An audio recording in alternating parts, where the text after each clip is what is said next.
Hey guys, Mike with Nerd Problems Gaming here, and welcome to episode 19 of Nerd Problems Gaming. In today's video, I'm going to be doing a retro review of Ghostbusters for the NES, so stay tuned.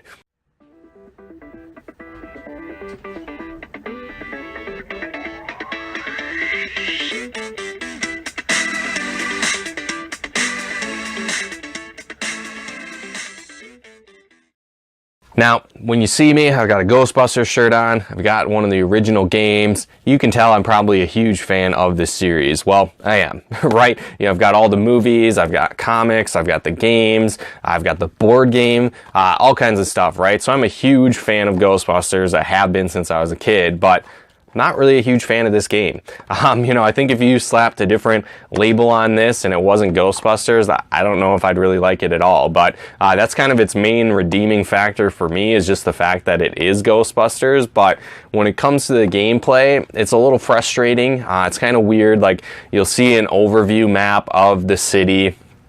The buildings will flash, and then you'll go there to catch the ghosts, right? And so what happens, you don't just go right into the building. You've got a driving scene, and you're driving the Ecto-1, dodging the ghosts, and that's all well and good, that's cool, but each time you get hit, you lose money, and you're gonna need money to buy better equipment, better proton packs, get traps, different things like that. But you can also run out of gas, which is kind of weird. So there can be a point if you run out of gas, you have to go to the gas station and refill the Ecto-1, otherwise you'll all go to the side and have to push the car, and then you won't get to the destination you're going to. You go back to the firehouse. So, I mean, while that's realistic, I don't know if I necessarily want to be filling up for gas, and how that relates to Ghostbusters as well, I don't really know. But again, it's kind of cool. So what can happen, there's a timer on the screen. If you let that go too long, Stay Puft comes out. The Stay Puft Marshmallow Man starts breaking down buildings. But ideally, the goal of the game is to defeat Zool and Gozer. You're going to do this for a while. You'll catch ghosts, build up some money, get some better equipment. And then what's going to happen is you'll get to a point where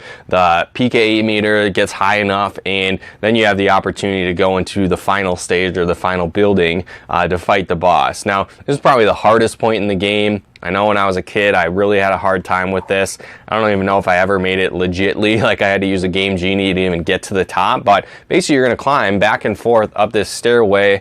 Ghosts are going to be flying at you, and you can basically open doors, and some of them hurt you, and then some of them heal you completely. And all really you have is 3 hits, and you're dead. So it's be pretty hard. The ghosts will hit you, or open the door to find a bad ghost that'll hit you on the way up as well. So it's pretty difficult. I don't really know if there's a pattern to it or anything. I've never really seemed to find one. I'm sure I could probably look it up online and maybe there is something, but this is really the hardest part of the game, and one of the most frustrating parts as well, where again, all you're doing is climbing up the stairs, like the part in the movie where they climb up all those flights of stairs. But when you get to the top, you have the end battle where you're fighting Zool and Gozer on one side, and then basically the Stay Puft Marshmallow Man climbing up the building on the other side. So this is pretty cool.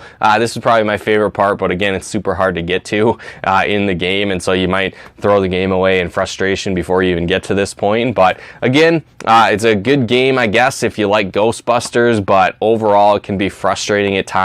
I don't know if I'd necessarily recommend going out and buying it, but if you're a huge fan of the series like me, you'll get a kick out of it. But it's pretty difficult, and some of the features are a little bit annoying and a little bit awkward, like running out of gas, for example, when you're busting ghosts, which is really the whole point of the game and probably why you're playing it to begin with. So overall, it's worth a playthrough, but I don't know if I'd spend any significant money on it. You can probably find it online somewhere to get a chance to play it, but there's definitely a lot better Ghostbusters games out there. But overall, guys, try it out if you like Ghostbusters. If you don't, maybe just avoid this game in general. But again, guys, thanks for tuning in, and if you haven't done so yet, feel free to follow us over on Twitter at Nerd Problem Game to tune into some of the latest live streams, and subscribe to the channel if you like more reviews and gameplay videos and let's plays and unboxings like this. Feel free to subscribe to our channel as well. Let me know if you've played this game. Do you like it? Do you not like it? What do you like better? What do you like least? Let me know about that. And then also feel free to follow me on Twitch